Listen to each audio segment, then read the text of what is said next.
I hope you won't object to my putting my name down on your subscription list, and I will pass your request on to Mr. Verkovensky and insist myself that he accept. Mrs. Stavrogin returned home completely conquered by Mrs. von Lemken, God knows why, terribly angry with Stepan Verkovensky, who, poor man, had been sitting home all this time and knew nothing about all these developments. I find her absolutely irresistible and really cannot understand how I ever could have been so wrong about her, she told her son and Peter Verkovensky, who had dropped in to see them that evening. Still, you should make peace with the old man. He's in a rather bad way, Peter said. You might as well have relegated him to the kitchen. Yesterday, when he met you driving out in your carriage, he greeted you, but you turned away. But you know we'll make an important man of him yet. In fact, I have something in mind for him, and I believe he can still be useful. Oh, he'll be reading something at the gathering. I wasn't talking about that. I was going to see him today anyway, so would you like me to tell him? If you wish, although I'm not sure how you'll be able to arrange it, she said hesitantly. I want to have a talk with him myself. I wanted to fix a day and place where we could meet, she frowned. But why bother making a date just to tell him that? Why can't I just tell him? I suppose you can tell him, but still tell him that I want him to come to my place and that I'll let him know when. Tell him I'll do so without fail. Peter ran off with a wide grin on his face. As far as I can remember, he was being particularly nasty at that time and vented his irritation on almost anyone.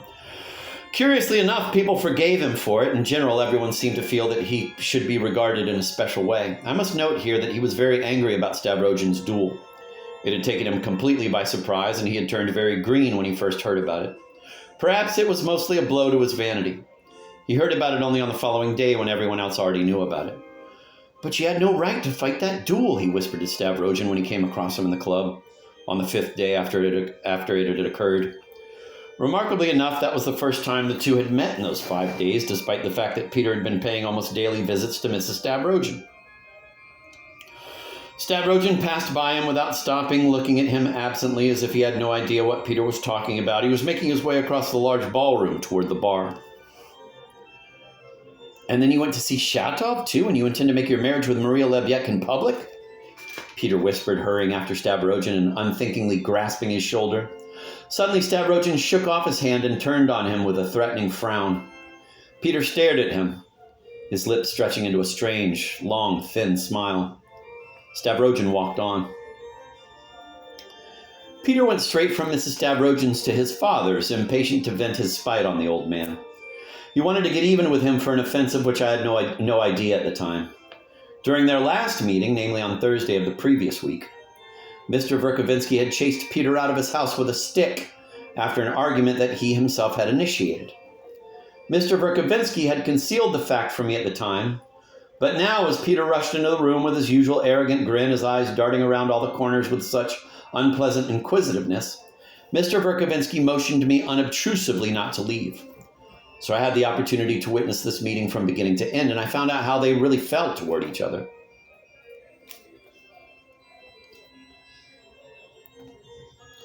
Mr. Verkovensky was stretched out on a sofa. He had grown thin and yellow since the previous Thursday. Peter sat down on the sofa next to him, casually tucking his feet under him and taking up more space than respect for his father dictated. Mr. Verkovensky made room for him with dignity and without saying a word.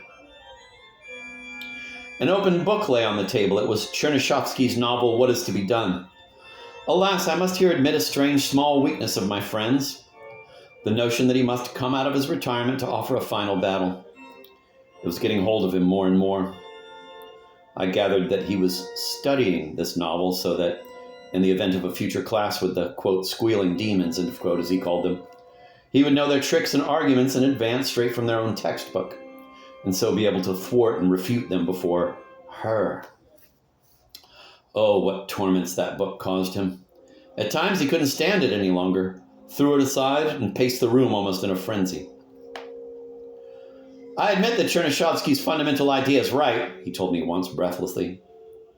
But that only makes it more horrible. It's our own idea. We were the first to plant it, to nurture it. Besides, what new contribution could they possibly have made? And, good Lord, just look how it's expressed. It is so incredibly distorted and twisted around, he shouted, rapping the book with his fingers. You don't really imagine, do you, that that's what we were striving for? Who would ever recognize our original idea in that? I see you're enlightening yourself, Peter said with a smirk, picking the book up from the table and looking at the title. It's high time. I'll bring you something even better if you wish. Mr. Verkovensky let this pass, sticking to his dignified silence. Peter then quickly explained the object of his visit. Mr. Verkovensky was obviously dumbfounded and listened to his son with a mixture of alarm and growing indignation. And so, this Mrs. von Lemk really thinks that I'll go and read some piece of mine at her house, just like that? You don't get it. She doesn't really need you at all. She's just being nice to you to get on the right side of Mrs. Stavrogin. Anyway, it goes without saying that you won't dare balk. Besides, you're longing to do it. Peter grinned unpleasantly. You old-timers are also hellishly ambitious. But listen, try not to bore them to death. What do you have? Spanish history, I understand. You'd better let me have a look at it 2 or 3 days beforehand, otherwise I'm afraid you'll put everyone to sleep. These remarks were too crude and too obviously deliberate. Peter was rather clumsily suggesting that there was no other way of communicating with his father, that he was incapable of understanding more refined language and more subtle concepts. So Mr. Verkovensky continued firmly to ignore his insults. Peter's news, however, had made a shattering impression upon him. And it was she herself who asked you to tell me all this. As a matter of fact, she wanted to fix a day and a place for a mutual explanation, the leftovers of your sentimental goings-on, I suppose. You've been flirting with her for the past 20 years, and that's given her some very peculiar ways of doing things. But you needn't worry. Now she herself says every minute that she has finally seen, quote, through you, end of quote. I told her to her face that all that tender friendship of yours was nothing but a mutual outpouring of slops. She told me quite a bit, and I must say I was shocked to find that you've been just like a flunky to her all this time. It even made me blush for you, you know? So I've been her flunky, have I? Mr. Verkovensky said, unable to restrain himself any longer.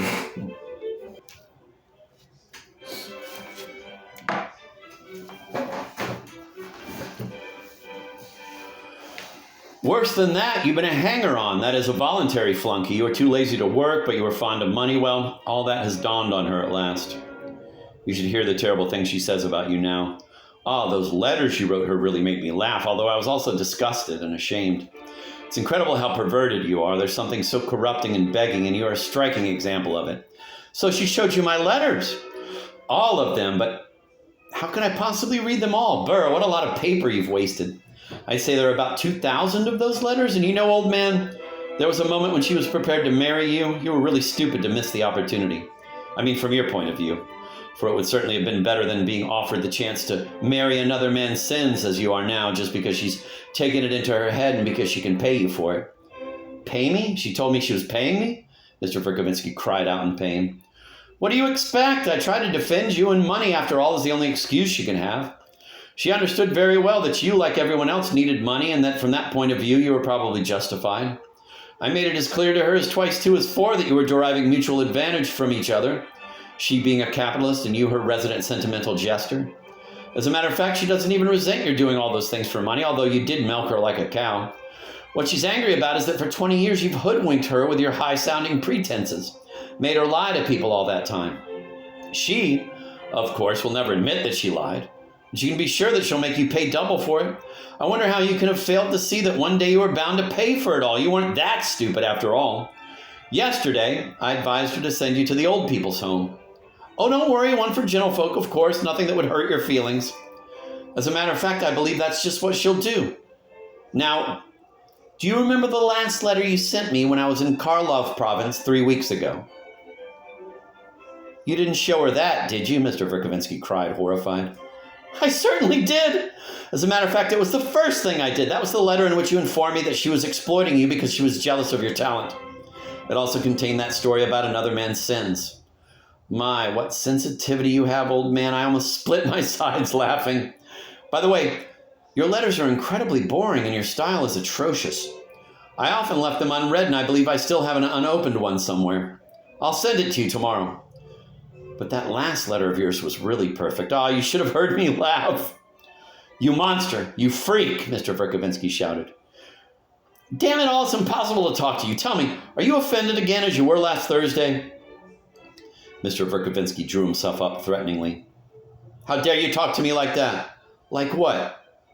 You mean in plain language? Tell me, you freak. Are you really my son, or aren't you? You're in a much better position than I to answer that one, although, of course, every man has a tendency to delude himself under such circumstances. Shut up, Mr. Verkovensky said, shaking all over. Now, you see, you're shouting at me and insulting me as you did last Thursday when you even raised your stick at me, but I did find that document. Indeed, I found it that very day, just out of curiosity. I spent the whole evening going through my luggage looking for it. It's true, of course, that it's nothing definite. Just a note written by my mother to that Polish fellow, you know. But then, if we consider her character, and one more word and I'll slap your face. What a man, Peter said, suddenly addressing me. You realize this has been going on between us ever since last Thursday. I'm delighted that you're present and will be able to judge for yourself. Now, he's furious because I spoke about my mother that way, but didn't he bring it up first? In Petersburg, when I was still a schoolboy, he woke me up at night and threw his arms around me, crying like an old woman. That was when he told me all those stories about my mother. He was the original source of my information, you know? But what I was referring to purely spiritual matters then. You understood nothing of what I said. But all the same, you must admit that what you did was more degrading than anything you can pin on me. Personally, I don't care.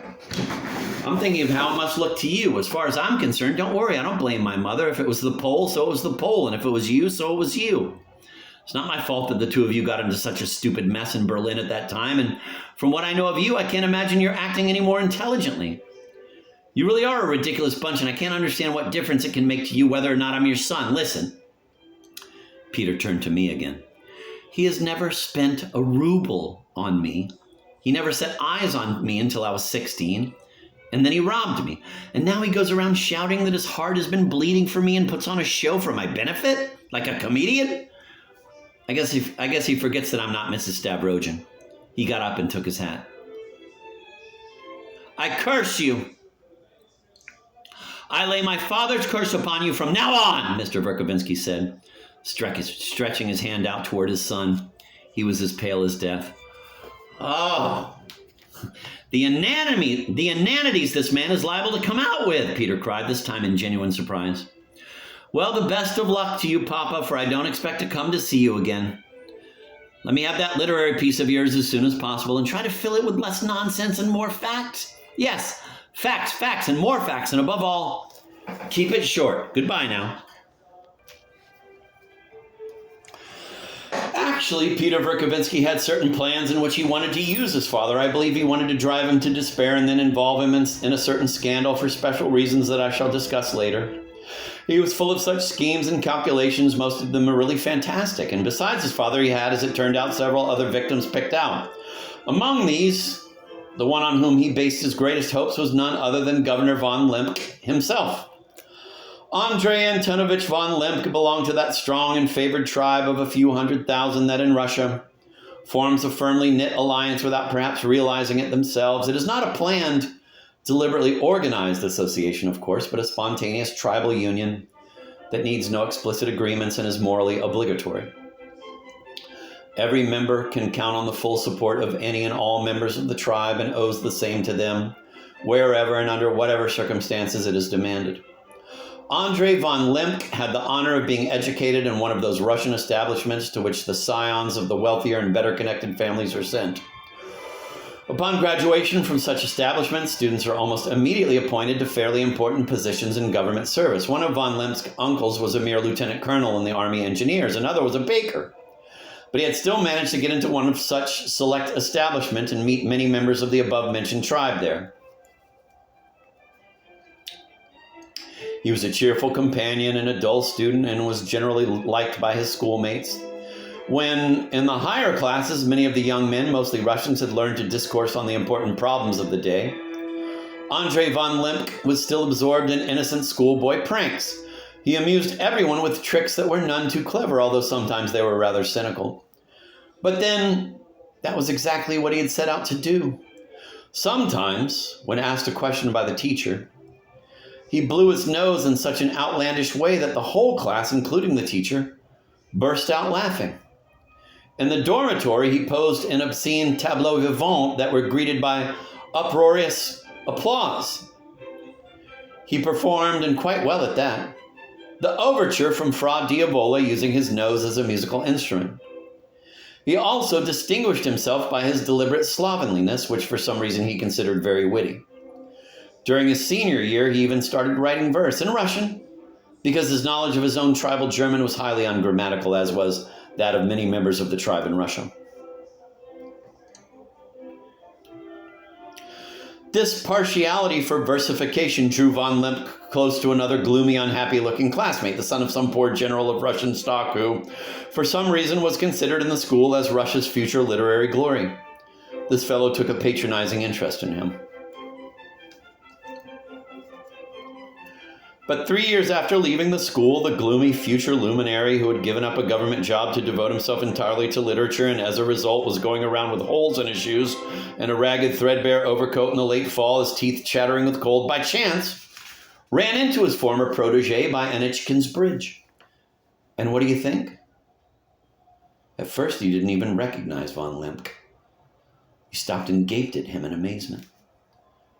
He saw in front of him an irreproachably dressed young gentleman with magnificently trimmed reddish side whiskers, a pince-nez, patent leather shoes, immaculate butter-colored gloves, a warm, comfortable overcoat, and briefcase under his arm.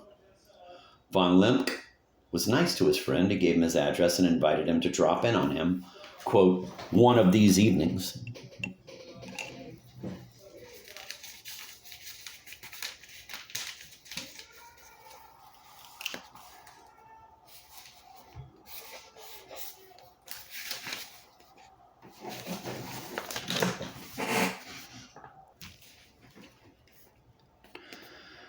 His former classmate did call on him, probably mostly out of spite. The hall porter stopped him in the vestibule, which was not very elegant, although it did have a red felt carpet, and asked him what he wanted. He walked up to the top floor and pulled the bell, which rang loudly instead of the luxury he had expected. The visitor found his classmate occupying a small, shabby-looking room. Part of it was screened off by a dark green curtain, and the upholstery of the ramshackle furniture was also dark green, as were the curtains on the high, narrow windows. The house actually belonged to a very distant relative of von Lemke's, a civil servant of general's rank who was his patron.